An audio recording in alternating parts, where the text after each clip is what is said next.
listening to the Yo Rewind That podcast, the show that brings you hip hop and pop culture talk from the 90s to 2000s with your host, B High. Hey, what's up, world? Welcome to the Yo Rewind That podcast. I'm your host, B High, and on today's episode, we got part 2 of the Robert Ri'chard interview.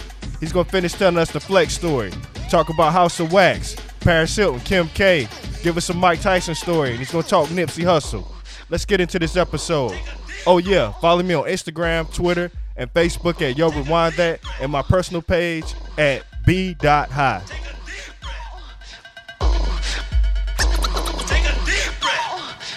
And so Flex would like challenge me a lot. And I would tell him, listen, man, like, if you challenge me one more time, like, all this Hollywood hierarchy stuff goes out the window. Like, I'm gonna fuck you up. And like, that ain't a threat. That's a promise. And I told him that, and it was weird, I think, because everyone kind of like sees me like this nice guy, like gotcha, smiling. Yes. But I was dead serious with him. And then he starts doing all this mumbo jumbo and talking. And I'm like, no, like, let your ass go. Like, stop. Don't stand back there. Don't let your posse like take care of you. Come over here. Ain't nobody hold me back. I'm gonna size you up right now. And that created a divide.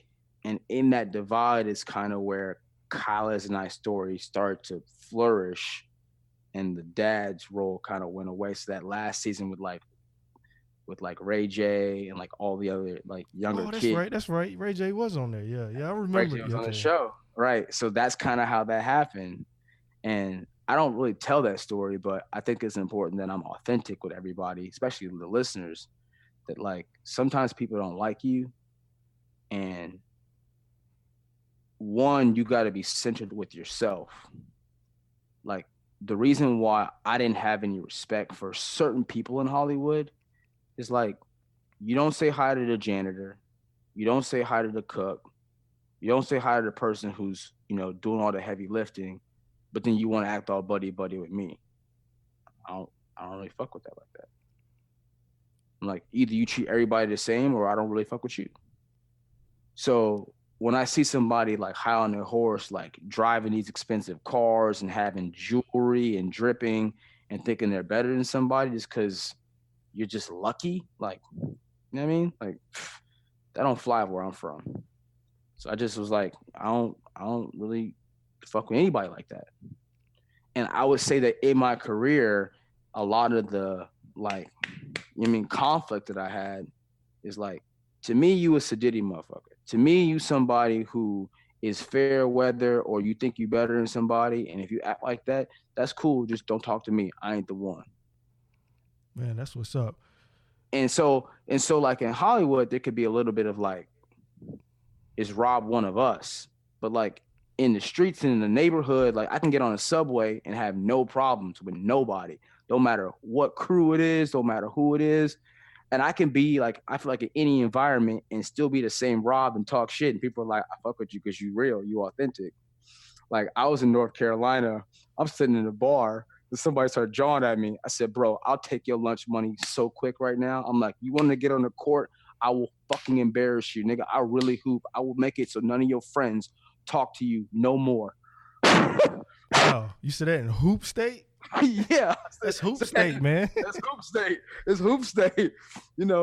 Carolina, people don't know, that's like live or die Hoop State. So, and I would say that in Carolina, in Baltimore, when I lived in Baltimore, I say it in Rucker, I say it in Chicago. It don't matter what city I was in. I'm like, yo, I used to play hoop to save my life.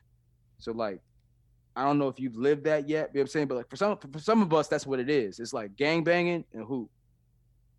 And I did both living in LA. But I would use definitely the fact that I was hoop to be like getting a pass whenever I needed a pass. You know what I'm saying? Got you. Well, for me, like I said, I came from a small town. I did like run with the crowd back in the day. Yep. During my middle school days, but eventually I veered off and got on the right path. But that you told that story, about the situation with Flex.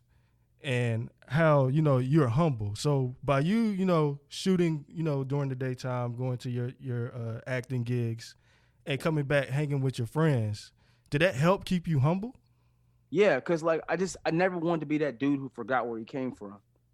Like all my niggas from before, I'm still in their weddings now. I'm still watching their kids grow up. I'm still like in their lives. And the people from Hollywood that I did projects with, like they're great and they're successful, but I don't have that connection with them the way that I have with like my family and my friends, And I never kind of wanted to like lose that because I don't think anybody would really admire that. It's better. That's real, man. That's 100% real. You know what I mean?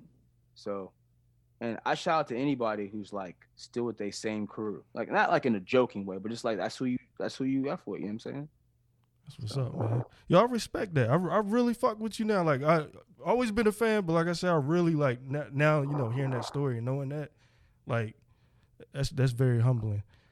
So I'm gonna get into one of my favorite movies, House of Wax. Yeah.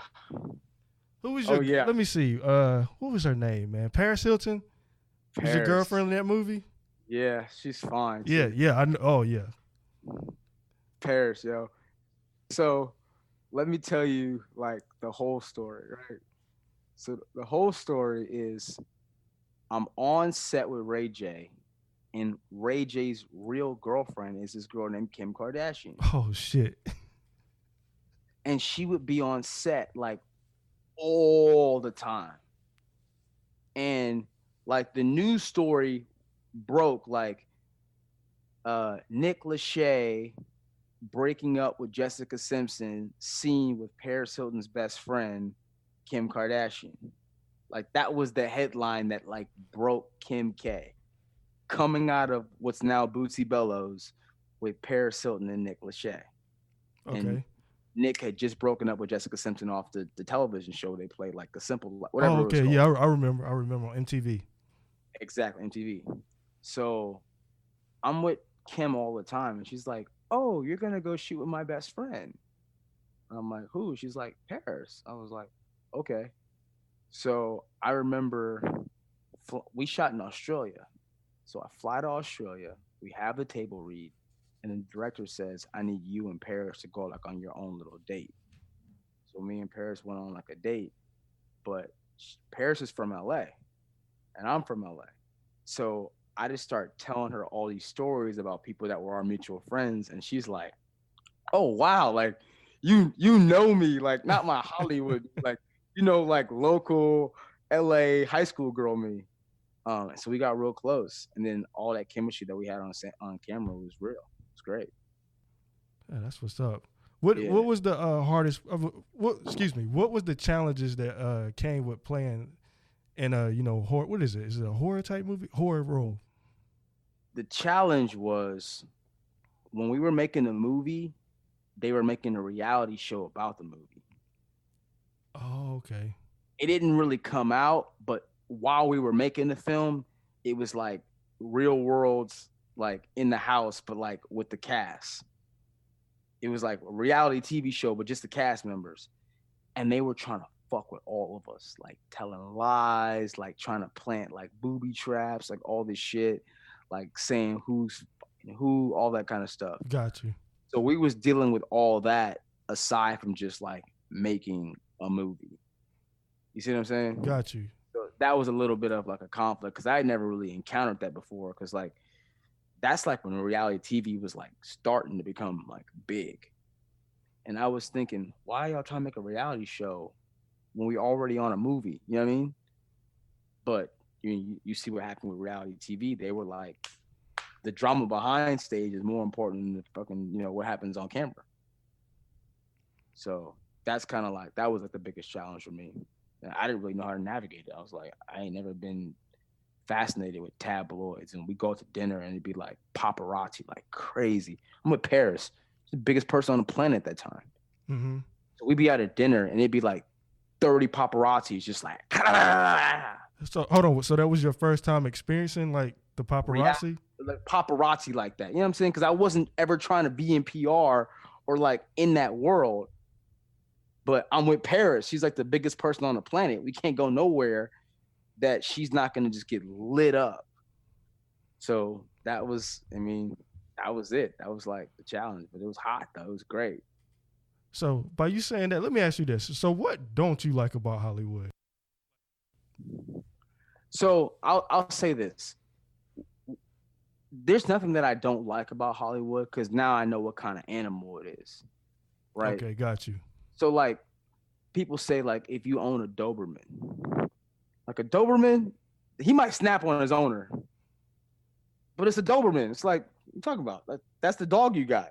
You know what I'm saying? Like he don't have no like real loyalty to you. He's just trying to, get in where he fits in. So like now that I appreciate that Hollywood does that, they're like, we're gonna win no matter what. If everyone's winning, we're gonna win. If everyone's losing, we're gonna win. If there's nothing going on, we're gonna create a situation where we win. And I love that about Hollywood. But I didn't understand that as like a young person.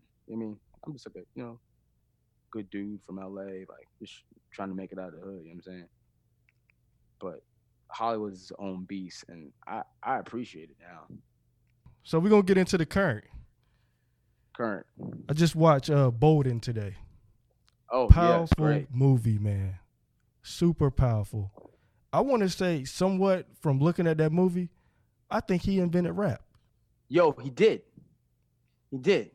So Buddy Bolden invented the downbeat, which is the invention of rock and roll, gospel, R&B, hip hop, like everything that came after orchestra is this one dude invented it. He's like the original battle rapper, basically. Yes. You know what I'm saying? With a trumpet. But it's crazy because so this guy named Dan Pritzker, he's an amazing director and he wrote it. And he's the number one like financial supporter for African American scholarships in the world.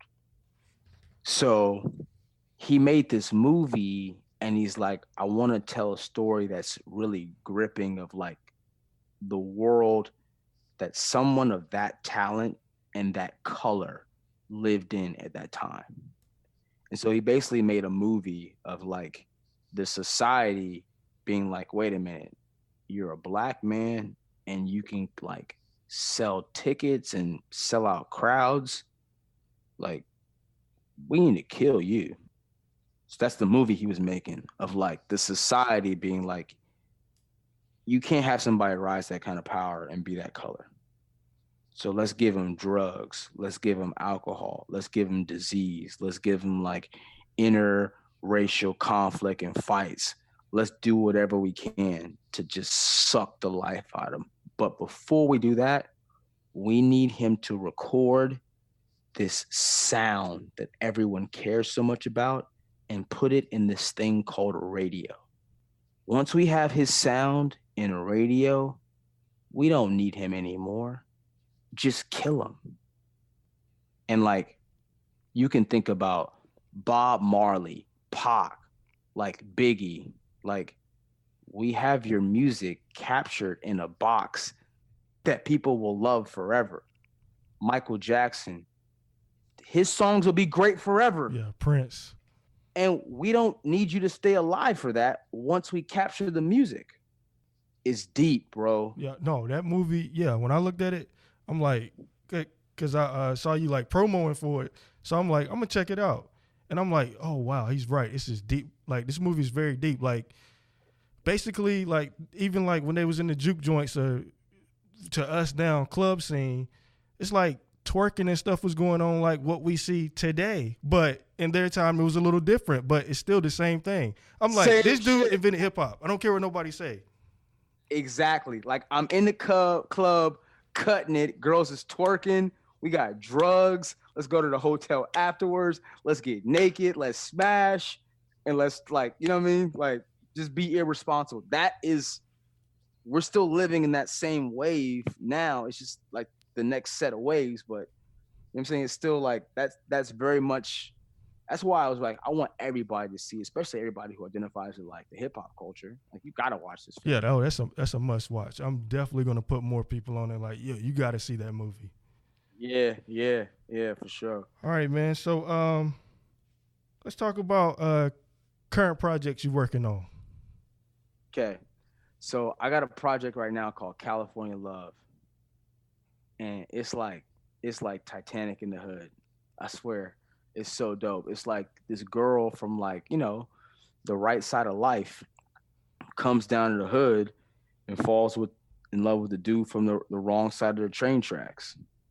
And it's a true story. So like this like pretty girl from Milwaukee, yeah, she's from Milwaukee, moves to Beverly Hills and gets like a side job like helping out the inner city in South Central LA, and she falls in love with the head of Hoover Crib. And that's how the movie begins. And it's just phenomenal. And the girl who played it, like she's like a young Julia Roberts type. She's so phenomenal. And I got to play like, her lover who was like a hood dude, and I really identified with it. And it's cool because like the woman who made the movie, all her slain like man's friends are still, in that world, but still trying to help her make this film. So I kind of had to get validated to be in this role. And truth be told, Nipsey had my role before the whole thing went Oh down. wow, wow, that's what's up, man. So like, and the thing about it is, I know Nips. He lived like 3 blocks from my house. He was a little bit younger than me. So you're like, how like at that age, like if someone's a couple years younger than you, it can be a real divide. You know what I'm saying? Yeah. But like Laura London went to my high school. He lived down the street, and Marathon, his shop is right next door to my cousin Woody's barbecue shop. Okay, that's what's So up, man. like where that whole thing went down with him, I've been on that block 10,000 times. You know what I'm saying? Like that's my family's restaurant. You never think that would happen to someone like him. On a Sunday, I remember that day like I'll never forget it. I remember it was a Sunday, it was like April, and I was thinking like nothing can go wrong today. And that's when I was thinking that is when it was happening. And so like with this movie, it kind of means like more than one project to me, because I know that I'm carrying a torch, and I'm carrying a torch to somebody that's like a loved one and a neighbor, and not like in a person who's distant to me. Like I feel like sometimes like I'm happy what happened with Nipsey's legacy, that everyone, put him up to the world. Yes. It's important because he was a positive dude, and everybody he touched, it was like positive energy. So everything that has happened with him, I love it. His music's, bigger than ever. They gave a block after him. I support that. I'm mourned in a different way because I knew him. I didn't feel right to like write something on like social media or like, put a picture of him up. You know what I'm saying? Because it was a lot more personal to me. And so everybody mourns differently, and I'm so glad that people had that outlet and everyone can like share in that. For me, I now have this movie that's like my ode to him, and it'll come out later than all the mourning that everyone was going to, but it's still my way of mourning somebody who I believe is great and that I admire, even though he was younger than me. Yeah, definitely. Most definitely, that's a real way to mourn somebody, and that's an outlet for you to get that out. That's what's up. Funny thing about him is that me and him are the same age, but him and my mom have the same birthday. I found that out after he passed. I was like, wow. And I remember listening to him before a lot of people where I'm from, back in North Carolina. Nobody was listening to him like that. I feel like I was like one of the only ones listening to him at the time after seeing his interview on the Breakfast Club. And I'm like, I'm feeling this guy's music. So he has some very, very good music, and Marathon's definitely, to me, top 10 album. Yeah, no, it's great, dude. I love Nips, man. He's outstanding. He's a great artist too. He's just a real person. And he's someone, I don't think that he was never like, he was always authentic and who he was as a whole man and how he dealt with every situation. It's like, I'm from this neighborhood, but I'm also a father, but I'm also a businessman, but I also want more for everybody. You know what I'm saying? And like, I think that was just so dope that he was like a diamond like that, like super multifaceted and still like all one person and real that way. Got you. Yeah, that's what's up. Okay, so you found the fountain of youth. So basically, what is your workout regimen, man? All right, so I got two things. So number one, the simplest answer is if you sweat every day, you'll stay younger. Okay. Some people don't sweat every day. So I sweat every day. Now, I try to figure out what would be the easiest way to sweat, like, because I'm lazy. So I need like something that like works fast, that like you could do it anywhere. And so I came up with this workout that for everybody who knows us is like, bro, that's a prison workout. You know what I'm saying? You know what I'm saying? Like, you ain't do nothing that nobody else don't know. That's just a prison workout. But like, I basically modified prison workout and like kind of remarketed it as like a doctor-oriented workout. But it works.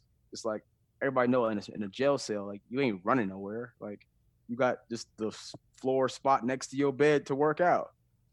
So I took that concept, kind of modified it, made it real simple, and now it's like it turned to Highway Fit, which is like your road, your freedom. And the whole idea with Highway Fit is like you could do this on the side of a highway. If you're a trucker and you always in your truck driving across the country, you don't ever need a gym. You could just get out on the side of the road or wherever your rest stop is and do the workout. So that's kind of how it came up. And then I kind of became like the face of health, like from that. And it's like growing. I'm like talking at universities and talking at corporate companies and talking at government buildings. And now we're talking about insurance companies giving like less premiums for people who do Highway Fit all the time. I'm like, wow. So I'm just letting it go. I'm just like, no expectations, but it's great. And then like, you know, for my face, I'm gonna show you guys one thing right now. Hold on one second. So this right here is called Allure. And this is Fountain of Youth in a bottle. Okay. So it says EPM, better science, better medicine. This is like face oil, face cream, but it's made with all active ingredients. So it ain't no fillers in this. Like a lot of times you see face stuff, it's like white. And it's like, this is green because it's from the earth. It's like all active ingredients, all earth.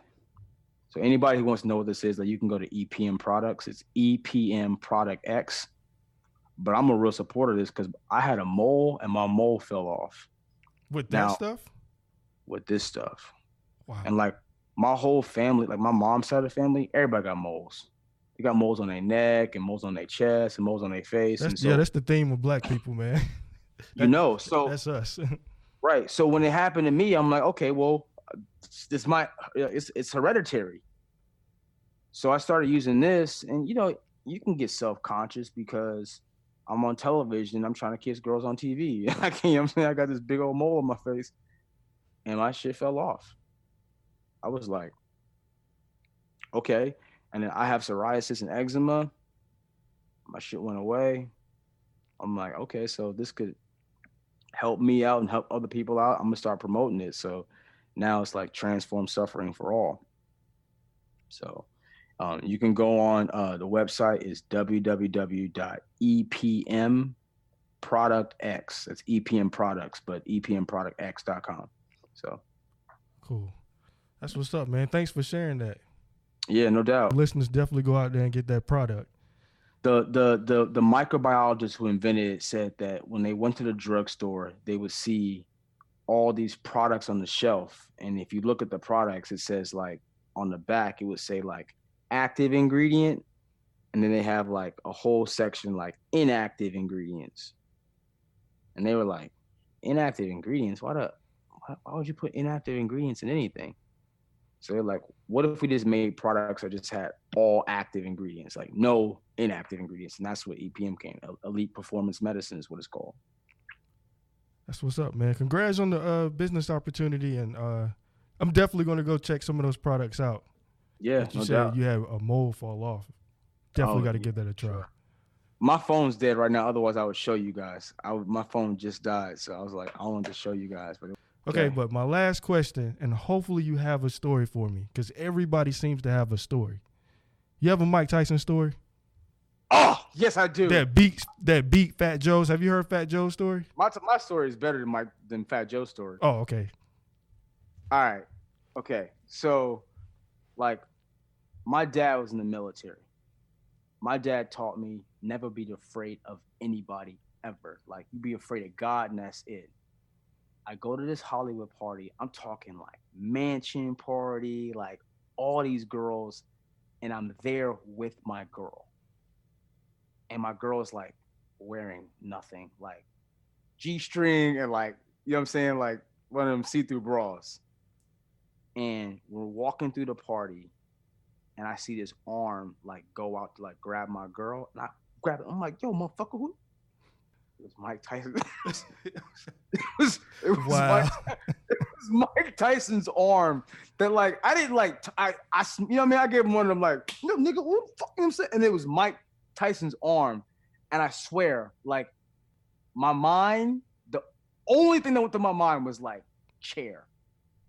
It was like the only chance you have of handling this situation is being able to get a hold of a chair and like WWF, like that's what I'm about to say. You was about to go WWF on him. Yo, listen, that's all I thought was like, is there a chair in reach? And he looks at me and it's like, he sees me see the situation and he's like, oh, my bad. No, it's like, no, I'm like, no, I mean, you know, I'm not, listen, I understand you're a legend, you know what I'm saying, but this is my lady. There's a lot of ladies here. This is the wrong one. You know what I'm saying? Like, I'm gonna have to take that L tonight to keep my manhood. Because when it happened and how it could have really escalated, I would have taken that knockout punch. Man, I would have taken it. Just because I was with my woman, I was like, I'm not gonna be that sucker who's like, nigga, you should have been in the gym more. You know what I'm saying? That's crazy. Because did you hear the Locke story regarding Eve?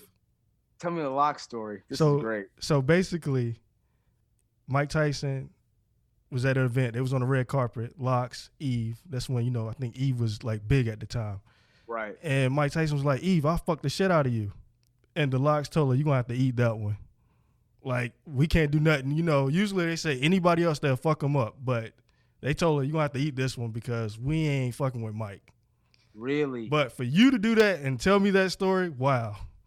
Yeah, no, seriously. I was like, in my mind, because the thing about it, like, I can remember laying in bed with my pops, watching the story of, like, Mike Tyson with Robin Givens. Like, that was on television, you know what I'm saying? Yeah, and like, yeah. Mike was like, he was rich, like, just making more money than anybody ever made in sports at the time. And he was like an animal. Like, I eat your children, you know what I'm saying? And Mike was like knocking everybody out in like 19 seconds. And I remember my dad being like, this kind of a setup that Robin Givens could tell this story on camera and be like the sweet, pretty girl.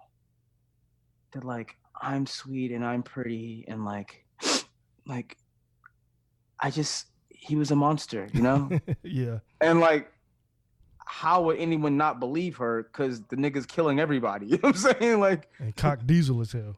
Yeah, he is the monster. So like when she said that story and like, you know, he's in the handcuffs and like in that trench coat, it's like this rich, successful man who's an athlete, who's an excellent athlete, is now going to jail because of a bullshit story. And now he's out. And like in my mind, like it happened so fast. Like when I grabbed his arm and then it like, cause I grabbed his arm like here and then he like turned around at me and I saw that it was Mike. And like in my head, I was thinking he would go to jail again, wouldn't he? Like, you know what I'm saying? Like I've been there before. Wasn't that bad. Ain't nobody fuck with me. Like he would go back to jail. And I was just thinking like, I just need like something like this to just like this nigga. Wow. and then just like deal with it after that. Because this is my girl. Man, that's a legendary story right there. And it all went over so smooth, and I got to enjoy the party. And I remember, like, you know, when your girl look at you like, oh, you're really gonna protect me. You know what I mean? Like I got that ass that night. You know what I'm saying? And we're like, my man was gonna fucking go fisticuff with Mike Tyson, like, because he loved me. That was a great moment. So man, that's what's up, man. Hey, more power to you on that. So but what's so funny about it is like, I realized that wasn't necessarily me. It's how my father raised me. Yes. You know what I'm saying? Because it was like my reaction wasn't like my decision. It was like how I was programmed. It's like I can hear like my dad in my mind being like, don't be afraid of death. Like my dad would always say, I would kill somebody and walk to jail. That's what my dad always said. Like for my family, I kill somebody and walk to jail. Oh man, I like that quote. I like that. And so like I heard that my whole life, like 2 years old, eating eggs like in the kitchen. You know what I'm saying? Like I'll kill somebody and walk to jail. So as a grown man, like when I encountered that situation, not recognizing that it was Mike, the first thing that went to my head was like, kill this man and walk to jail. Like, but it's Mike Tyson, you can't kill him. Like, nigga, grab a chair. Like, you know what I'm saying? Like all that went to my head like a split second. So that's my Mike story. Man, that's what's up, man. Like I said, hey, thanks for sharing that story. That was a great story right there. Have you seen Mike's videos like now? Oh yeah, I watch his podcast. I know he's a changed man. Like he seems like he says he's much happier that he's broke now. But yo, if you watch his fighting, like Mike Tyson should be a boxing coach. Oh yeah, I know what video you're talking about. He still got the hands, man. He quick too. Yes. He got like, I call them prison hands. Like you can't teach that. That's somebody who's like surviving, like staying alive. Like, you know what I mean? Like he fight like he is either you or me, like to die. He fight like that. Yeah. I love Mike though. Mike, I mean, it was Michael Jack. It was was it Trey Songz who said it? Can't remember what Michael Jackson, Mike Tyson, Michael Jordan. Yeah, he said Jackson, Tyson, Jackson, Jordan, like whatever the line is. He said that was it in the 90s, bro.